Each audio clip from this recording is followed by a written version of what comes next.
नमस्कार दोस्तों, आज हम लोग बात करने वाले हैं सीरिया में शिया और सुन्नी की लड़ाई में इजराइल की एंट्री हो गई है। आपको पता होगा कि सीरिया में दो समुदायों के बीच संघर्ष में इजराइल की भी एंट्री हो गई है। इजरायली सेना ने मंगलवार को सीरियाई सैन्य टैंकों पर हमला किया। यह हमला उस समय हुआ जब सीरियाई सरकार के सुरक्षा बल स्वेदा प्रांत में ड्रूज मिलिशिया और बेदोइन जनजातियों के बीच हो रही हिंसक झड़पों को रोकने पहुंचे थे। स्वेदा प्रांत सीरिया के दक्षिण इलाके में है और 13 साल लंबे गृह युद्ध से तबाह हो चुका है। सीएनएन के रिपोर्ट के मुताबिक बीते 2 दिनों में शिया ड्रूज और सुन्नी बेदोइन कबीलों के बीच हुई झड़प में करीब 100 लोगों की मौत हो गई है।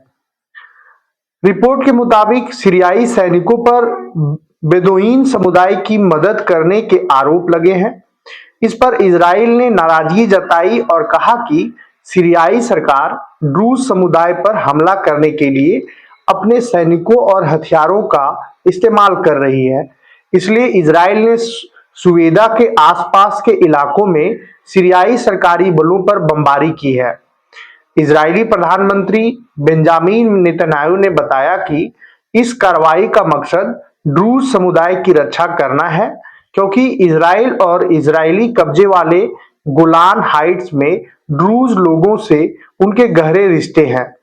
सीरिया के गृह मंत्रालय ने इस हिंसा को सांप्रदायिक न मानते हुए कहा कि यह सरकार और अपराधियों के बीच की लड़ाई है, न कि सरकार और किसी खास समुदाय के बीच की।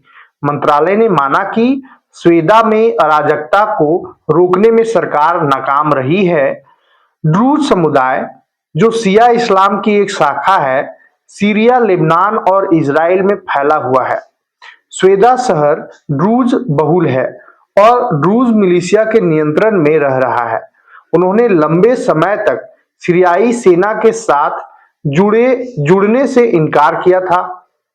सीरिया इस समय एक नई सुन्नी बहुल सरकार के अधीन है, जिसने बशर अल असद को सत्ता से हटाकर सत्ता संभाली है। लेकिन इस बदलाव के बाद भी अल्पसंख्यक समुदाय जैसे ड्रूज, शिया, ईसाई और कुर्द लोग सरकार पर संदेह करते हैं।